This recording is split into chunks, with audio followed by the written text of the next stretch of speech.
Olá, meus irmãos, a paz do Senhor Jesus. Nós chegamos agora em Levítico 13. Nós vamos falar aqui agora sobre a lepra. No próximo capítulo, no capítulo 14, vamos falar então sobre o leproso e como seria o rito de purificação dele, tudo bem? Vamos começar sem demora falando sobre o que não era a lepra. A lepra, que a Bíblia cita, aquela praga, aquela sarna, aquela coisa esquisita, não era a lepra moderna que nós conhecemos como hanseníase. Por que não? Essa doença atual, ela só foi catalogada, ela só foi escrita em algum conteúdo antigo a partir do século II depois de Cristo. Quando a Septuaginta cita lepra há 2 séculos antes de Cristo, não tem nada a ver com essa doença que nós estamos falando aqui hoje como hanseníase. Também não é uma doença chamada tinha, tá ok? Que é um tipo de infecção fungosa. Não é vitiligo, não é pústula, não é impinge, que hoje é chamada de dermatofitose, e não são furúnculos. Então, o que acontece? Para fazer o diagnóstico, você tem quem era o médico ali? O sacerdote. Então, o sacerdote fazia o papel de médico, né? Então, ele vai examinar a pessoa e ele vai dar um atestado de doença. E para chegar na conclusão, há muitas doenças, aqui tem algumas, você vai ver as traduções, mas algumas doenças, elas a princípio parecia que era aquela lepra que a Bíblia descreve, mas aí era necessário o sacerdote fazer alguns exames e aí um prazo também para determinar. Se não fosse, então a pessoa estava considerada como limpa, apesar de estar doente, era considerado como não estando impura ou não estando contaminada por causa dessa lepra. Essa lepra especificamente, ela deixava a pessoa contaminada, ela não poderia participar não só do tabernáculo, com certeza não, mas ele tinha que ser expulso do arraial, tá ok? Nós vamos entender por que essa pessoa tinha que ser expulsa também. Um detalhe, quem teve essa lepra que a Bíblia descreve? Quem teve essa lepra? Moisés. A primeira vez que a Bíblia fala da lepra, ela fala em Êxodo capítulo 4, verso 6, onde Deus está mostrando o seu poder a Moisés e fala: Moisés, coloca sua mão no peito. Ele coloca, tira a mão. Na hora que ele tira, a mão dele estava leprosa, ele ficou apavorado. Depois ele coloca de novo e sai, a mão dele ficou limpinha. Então o caso de Moisés é o único caso que não foi uma lepra que surgiu nele ali por causa de alguma coisa ou que precisou vamos dizer assim, por causa do pecado de Moisés ou que precisou de uma purificação depois, nada disso. Foi Deus mostrando o seu poder a Moisés, tá bom?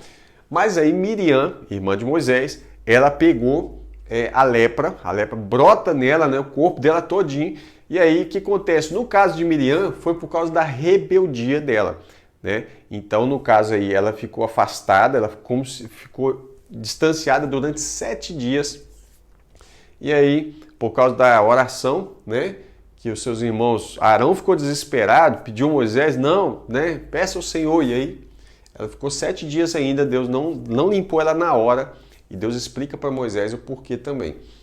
Naamã, leproso, né, lembra aquele herói, homem de guerra, valente, porém leproso, o chefe comandante do exército da Síria, né, e aí Naamã chega diante de Eliseu, e ele não foi curado até que ele se humilhou, né? Lembra disso? E aí Naamã vai acabar se convertendo ao Senhor, e aí a história de Naamã é muito linda, só que o servo de Eliseu, chamado Geazi, foi dar uma de espertinho, e aí ele foi amaldiçoado como pegou a lepra de Naamã. Então a lepra de Naamã passa para Geazi, e ele vai ficar com ela até morrer. Agora, a Bíblia diz que nesse tempo de Naamã, muitos leprosos foram curados. Muitos leprosos haviam em Israel e nenhum deles foi curado, a não ser Naamã, o sírio, o estrangeiro. Olha que interessante, tá? Nós vemos também outros 4 leprosos em Samaria. Esses camaradas foram gente boa demais, tá? Porque eles acharam comida. O rei Uzias, lembra que Isaías vai falar no capítulo 6, no ano que morreu o rei Uzias, eu vi o Senhor sentado. Então o rei Uzias pegou lepra. Por que ele pegou lepra? Ele pegou lepra porque ela manifestou, não é que pegou, não é simplesmente um contágio que aconteceu com ele. o que aconteceu aqui com Uzias, manifestou lepra na testa dele. A expressão lá na Bíblia, na verdade, é brilhou. A lepra brilhou como um sol que está nascendo. A palavra é essa. Eu até anotei essa palavra aqui para eu não me esquecer. Deixa eu ver onde que está essa palavra que ela brilha. Olha aí, ó. Eu não vou deixar de falar disso aqui. Segundo Crônicas 26, verso 19. Então você anota aí, segundo Crônicas 26, verso 19. Né? A palavra é brilhar, é como o sol que está nascendo.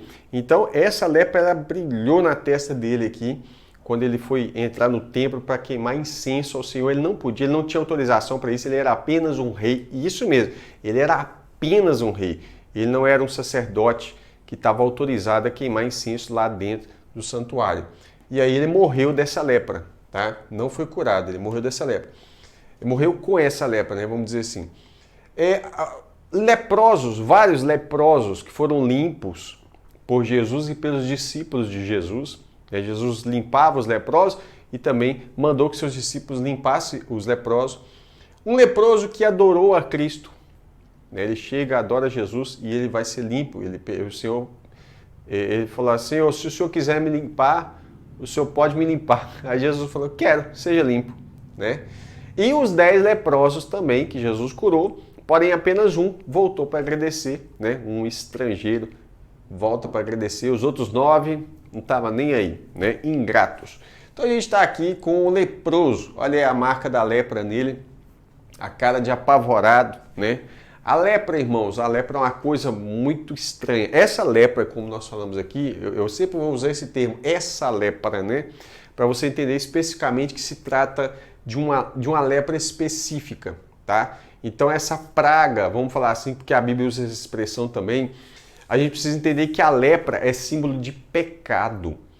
Ela não é superficial. Como o pecado também não é superficial, não é só estético. O pecado ele é danoso, ele atinge profundamente a nossa alma. Ele se alastra como a lepra se alastra. Então o ensinamento que isso aqui passa para nós é isso. Né? A lepra é um pecado, a lepra é símbolo de pecado. Então assim como a lepra, o pecado também não é superficial. O pecado também se alastra, o pecado também contamina, o pecado também isola, faz a gente ter que ficar isolado, infelizmente. Né? O pecado traz vergonha, traz dor. E o destino final, a gente vai ver, como é o caso da roupa que pega a lepra também, é fogo, é o inferno. Tá ok? Então vamos lá. A lepra, ela era uma praga contra os rebeldes. Tá certo? Ela era uma praga contra os rebeldes.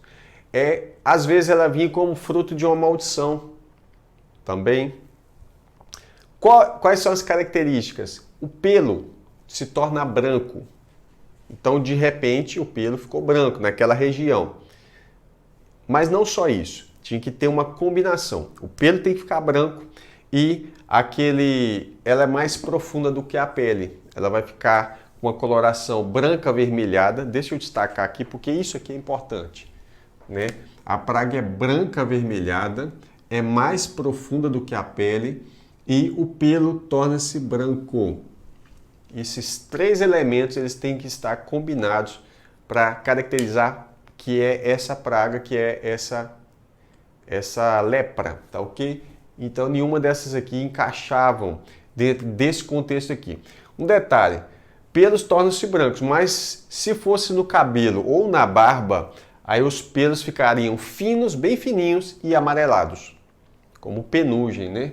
Ficariam finos e amarelados. Então, se fosse no cabelo e na barba. O detalhe é que essa praga contra os rebeldes, ela atinge casas e roupas. Aí talvez você falar, mas como que uma casa pode ser rebelde ou uma roupa? É óbvio que essa casa pertence a alguém. É óbvio que essa roupa pertence a alguém. E quando a gente fala de roupa, de vestimenta, a gente precisa entender a dificuldade que era para se obter vestuário naquele tempo.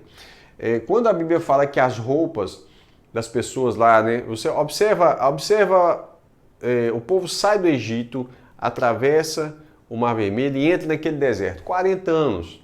As suas roupas foram preservadas. Isso é um milagre muito grande, tá? Agora, para e pensa. No caso das casas e roupas, ao invés dele ficar branco e avermelhado, ele fica verde e vermelho, ou vermelho, né? Então, o aspecto dessa praga vai ser esverdeada ou avermelhada. Como que funciona essa situação? No caso da pessoa, ela foi atingida por algum tipo de doença semelhante. Então, o sacerdote vai fazer o exame e a pessoa vai ser levada até o sacerdote, ele vai examinar a pessoa e vai fazer o seguinte, ó, eu vou recolher você durante 7 dias, você vai ficar isolado. E a gente vai ver o que acontece. Se passou 7 dias, você apresentou uma melhora, nós vamos aguardar mais 7 dias e ver o que aconteceu. Tá limpo, ok, foi purificado. Agora, se a pessoa de cara for apresentada para o sacerdote e o sacerdote já bateu o olho e vê essas características aqui, ó, pelo branco, é mais profundo que a pele e o aspecto é branco avermelhado, está aparecendo a carne viva, porque o que acontece? A carne viva é contaminada. Então o que acontece? Nesse caso aqui não isolava a pessoa, já expulsava ela do arraial. Ela ia habitar sozinho fora da cidade, tá ok? Então ele não poderia estar no meio das pessoas ali. Por quê? Porque o tabernáculo estava ali, a presença de Deus estava ali, tipificada evidentemente no santuário, e aí ele tinha que estar fora. É uma praga que veio, de uma certa forma, você precisa entender isso, que ela veio da parte de Deus por causa de uma pessoa desobediente. Então ele vai ficar fora durante um tempo. E engraçado, como que fazia para curar essa praga? Como que faria para curar essa praga? Imagina, essa pessoa está lá fora. Não era medicação, não passava remédio, não tinha nenhum tipo de tratamento específico. Era Deus tratando com essa pessoa. E depois que ela manifestava a cura, então ela voltava e o sacerdote ele ia lá na porta da cidade e começava a averiguar a situação dessa pessoa. Dado como curado, né, ele está limpo, então já passou todo aquele processo onde o Senhor trabalhou no coração dessa pessoa, aí o que acontece? Ele vai então fazer o procedimento de oferta e tudo mais que a gente vê no capítulo 14, que é quando nós vamos falar não da lepra, mas do leproso em si, tá? Eu falei que essa praga, em alguns momentos, diz que ela floresce ou brilha, né? O florescer aqui tem o sentido dela espalhar, que eu já até coloquei aqui, ela se propaga, né? Se espalha na pele. Ela é contagiosa e aí por isso que a pessoa também tem que ser jogada para fora do arraial. O sacerdote leproso não poderia comer das ofertas até que ele estivesse limpo. Não é porque ele é sacerdote que muda alguma coisa, né? Então, detalhe aqui, ó, pelos fios amarelados é no caso de cabelo e barba. Uma maldição, é óbvio, né? E como toda maldição, você quebra ela com obediência, tá certo? Queria deixar isso aqui registrado para você. Vou sair, vou deixar o quadro livre, mas antes eu preciso falar uma coisa. Não deixe de participar do próximo capítulo, que é o capítulo 14, onde nós vamos falar da situação do leproso. Todos os leprosos, eles precisavam passar por um processo de mudança de mente para que eles pudessem ser curados, tá certo? Eu vou deixar o quadro livre para você copiar, anotar e que Deus te abençoe. Até o próximo estudo, se Deus quiser.